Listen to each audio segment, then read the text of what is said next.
What is going on, everyone? Welcome to another very exciting episode right here on the MIgardener channel. In today's episode, I'm going to be giving you guys a complete growing guide on growing citrus indoors. So I hope you guys are going to enjoy. And I also thought it'd be a great time to kind of bring you guys along for this because a lot of you have been asking for an update on the coffee tree. And unfortunately, this is going to be the update. As you can tell, it's no longer with us. We had some pests that moved in over the summer, and it's really hard to kind of keep pest controlled when they're indoors. So eventually it just kind of got sicker and sicker. And I said, look, you know what? This thing has run its course. It's been with us for almost 7 years. Let's do something new and fun. So we decided, I asked Mrs. MIgardener, I said, what do you want to plant? And she said, well, we use a ton of limes because we love using limes in almost every meal that we cook. And so I got a nice, beautiful lime tree. And so I thought it'd be a really fun opportunity, not only to kind of bring out with the old, in with the new, but also show you guys how to grow some citrus indoors. Because contrary to popular belief, it's really, really easy. There's just a few things you need to keep in mind, and we're gonna go through all those. We're gonna talk about fertilizing, we're gonna talk about soil, sunlight, pot selection, and a few other things like watering and temperature and stuff like that. So with that being said, let's go. All right, so I've got my apprentice with me today, and we're gonna be talking about the soil. Now, the soil is really, really important because if you don't get the soil right, your plants are not going to thrive, especially when growing indoors. And so, Enzo, what do you think about when what do you think about when you think about Florida? You think about the temperature being warm, but do you think about the soil? The soil in Florida, Texas, Southern California is really, really arid. It's actually very dry. There's not a whole lot of organic material in the soil. And so the soil that you go with, you're going to need to amend. Now, what we've done, Enzo, pay attention. What we've done is we've gone with basically a potting mix. And the potting mix has been amended with 1 part playground sand, super cheap. You can get it basically anywhere. 1 part perlite and 1 part vermiculite. And that way it's going to really increase the overall drainage of the soil. The potting mix we went with was just a cheap generic potting mix.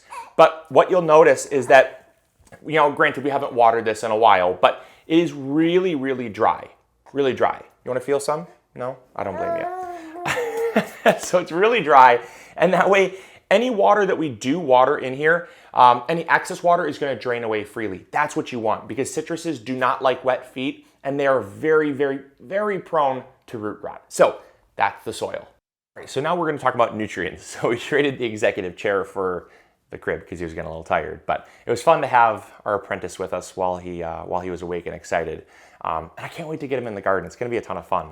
But so we're going to talk about nutrients now because nutrients are really, really important when growing citruses.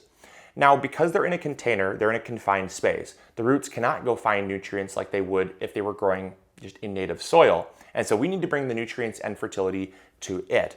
And we're going to focus on 3 different forms of fertility. We're going to focus on the macronutrients, which is the nitrogen, phosphorus, potassium, and we're going to add a lot of it. That's because citruses are heavy feeders and fast growers.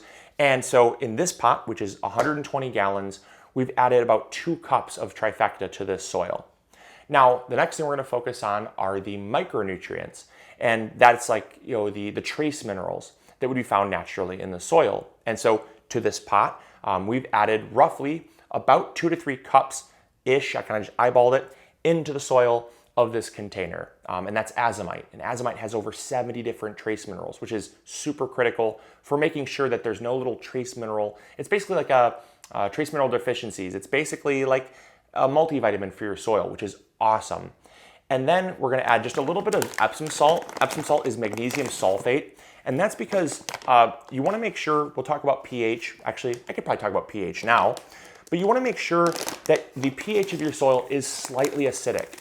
Citruses do like a slightly acidic soil because of the environment they grow in. Their pH is right around 6 to 6.5.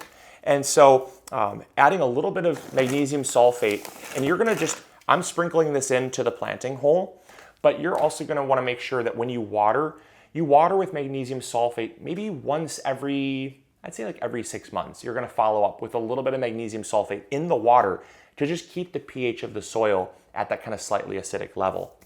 And then the very final thing that we're going to focus on with fertility is going to be the soil microbes and beneficial fungi. So in that, we're adding Worm castings. Now, worm castings are really important because worm castings do contain some nutrients. It's basically worm poop, so it's like worm manure.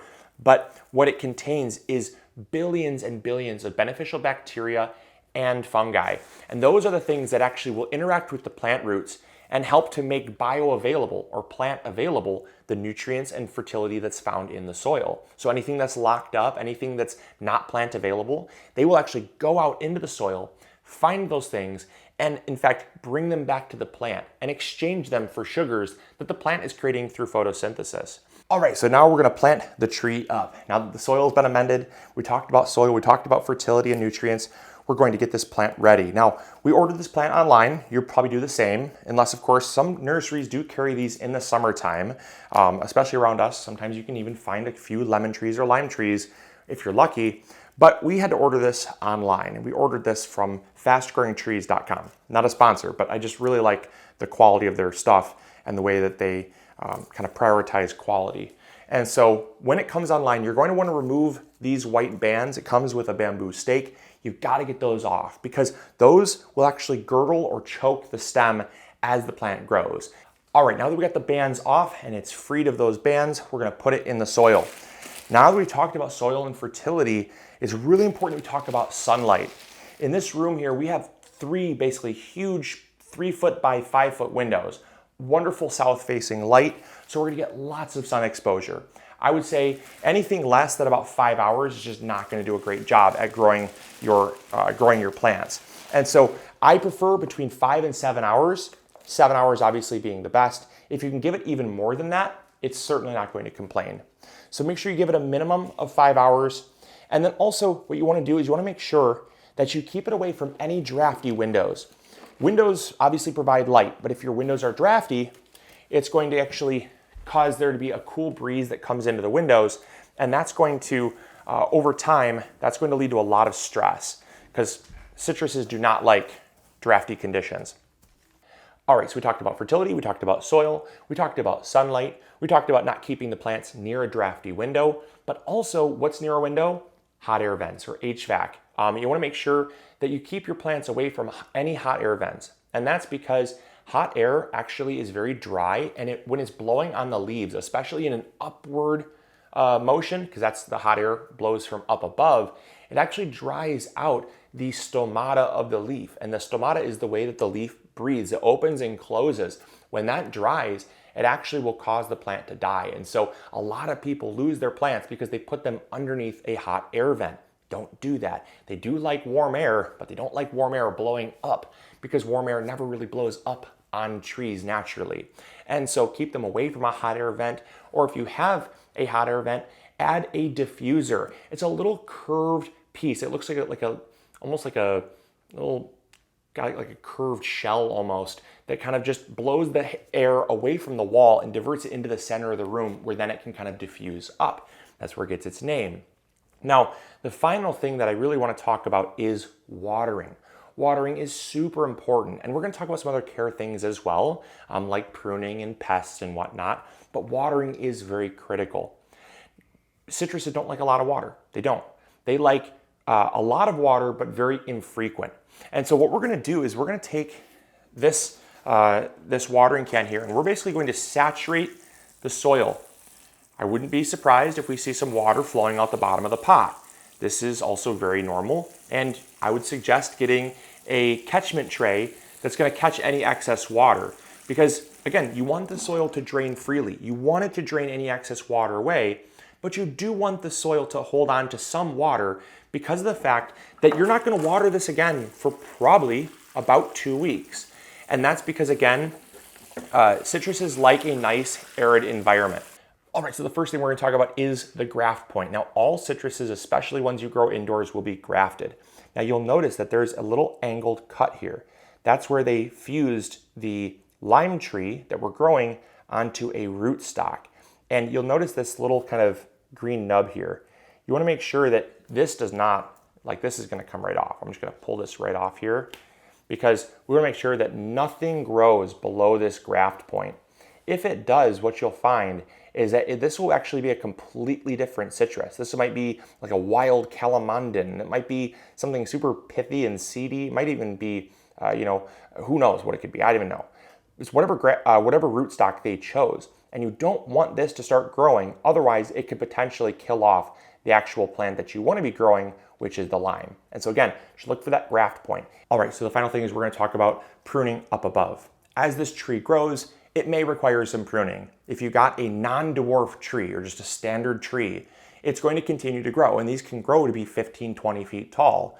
You can keep them pruned and contained very simply, but it's important to know that you don't want to prune them for the first couple months because they're actually going to be getting out of that transplant shock.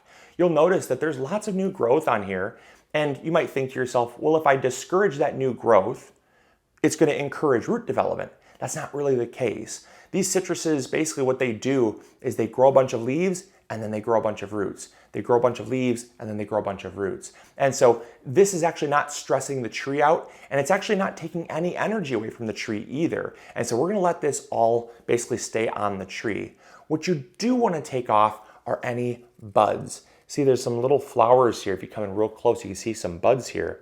These buds are going to come off because those will stress the tree out. And so we're gonna take those off. We're just gonna look for some different flowers. There's another one over here. We're gonna take these off because the buds will stress the tree out a lot. It takes a lot of energy to generate fruit. And because we just transplanted it, we don't want any additional stress. Now, the final thing that I wanna mention is pests. When it comes to pests, you're gonna encounter things indoors that you wouldn't normally encounter outside. Things like spider mites, things like whiteflies, things like aphids, even things like mealybugs. You wanna make sure that whatever you spray on this tree, it's gonna be safe for inside the house. That's the first thing. So we always go organically, obviously. But you always wanna make sure as well that you catch it early. Be preventative if possible, and then react accordingly.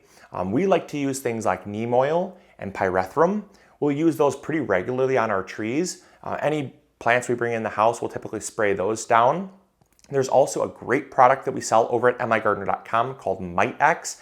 That works awesome for things like thrips, things like spider mites. It actually has like clove oil in it. And so it's very effective against things like spider mites and mealybugs and stuff. And so reacting accordingly, catching it early, and regularly checking your trees for things, looking at the undersides of the leaves, looking for little webs or seeing flying insects. Because if they get out of control, they're going to really get out of control fast because there's no natural predators in the house. And then the very, very final thing is if you're someone that wants to take your tree outside, make sure you take your tree outside, obviously once the nighttime temperatures are above 40 degrees, making sure that you bring it back inside in the fall after the temperatures get down in the 40-degree range, but then also making sure that you move it outside gradually. This tree will always stay in our office here. It'll always be a house plant. But there have been many trees we've had in the past that we've moved outside as a summertime plant and moved back inside as a house plant throughout winter. And you can totally do that, but you just have to be careful and also know that you might bring inside some pests from outside inside. And so just give your tree a good check over once you do that. Give it like a good 1 to 2 week period of maintenance, just checking it, spraying it preemptively just to make sure that if there is anything, you're gonna be killing it. And with that, you're really off to the races. These are gonna be so nice to have. The blossoms smell amazing. The fruit is obviously edible, which is amazing as well. And it's just a really fun plant to grow, especially here in balmy northern Michigan. So I hope you guys enjoyed. I hope you learned something new. As always, this is Luke from the MIgardener channel, reminding you to grow bigger. Take care.